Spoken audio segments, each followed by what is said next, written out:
Xi Jinping a souligné que face à l'épidémie, la Chine et l'Afrique se soutiendront mutuellement et se battront côte à côte. La Chine et l'Afrique seront plus unies et amicales et la confiance mutuelle sera consolidée. Les deux parties devraient travailler ensemble pour construire une communauté sino-africaine plus proche avec un avenir commun.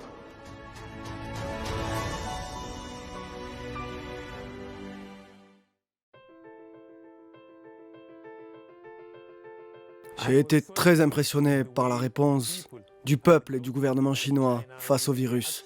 Ils ont pris des mesures décisives pour isoler toute la province et l'isoler des autres parties de la Chine. Les mesures prises par le gouvernement chinois sont applicables. Et les mesures anti-épidémiques de la Chine méritent vraiment d'être saluées. Le gouvernement chinois a construit un hôpital presque du jour au lendemain. Les mesures de contrôle prises par le gouvernement chinois sont pour la sécurité de tous et la santé de chacun.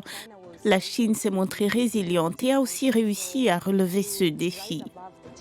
Le gouvernement chinois se soucie beaucoup de nous et nos universités prennent bien soin de nous. Quand le virus est arrivé, l'université nous a appelés pour savoir notre situation et nous a apporté beaucoup de choses, comme la nourriture. Mon expérience a été différente, mais ça s'est très bien passé. Je suis plutôt bien en Chine.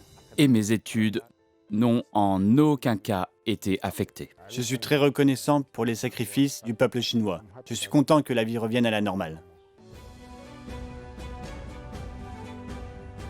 En seulement 40 ans, la Chine s'est développée si rapidement, c'est miraculeux. Et si j'ai réalisé une chose, c'est la ténacité du peuple chinois. Une fois l'objectif fixé, ils font ce qu'il faut pour l'atteindre. Le peuple chinois est rempli de gens travailleurs. Le gouvernement chinois est responsable et a fait preuve de maturité devant le monde. La Chine est passée de la pauvreté à la prospérité. La Chine a réussi à sortir plus de 680 millions de personnes de la pauvreté. La Chine a été capable de se concentrer sur ses propres avantages comparatifs. L'approche de la Chine pour résoudre tous les problèmes se base sur ses propres caractéristiques. Après être arrivé en Chine pour la première fois en 2018, j'ai décidé de venir étudier en Chine pour comprendre le développement de la Chine, sa culture et son éthique. La Chine est un pays paisible et la vie en Chine est très sûre. Je suis venu en Chine pour étudier parce que je savais que je serais traité avec dignité ainsi que du respect.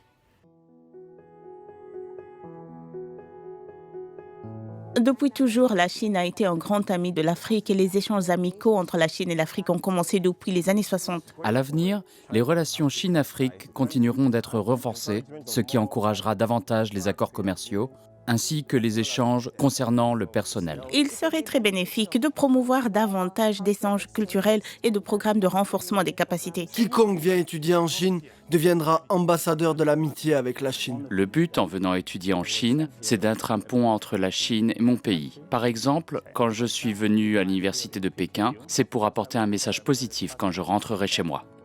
Je suis prêt à contribuer à l'amitié Chine-Afrique après l'obtention du diplôme.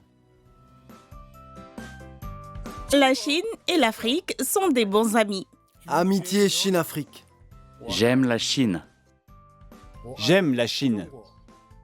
Bienvenue en Afrique.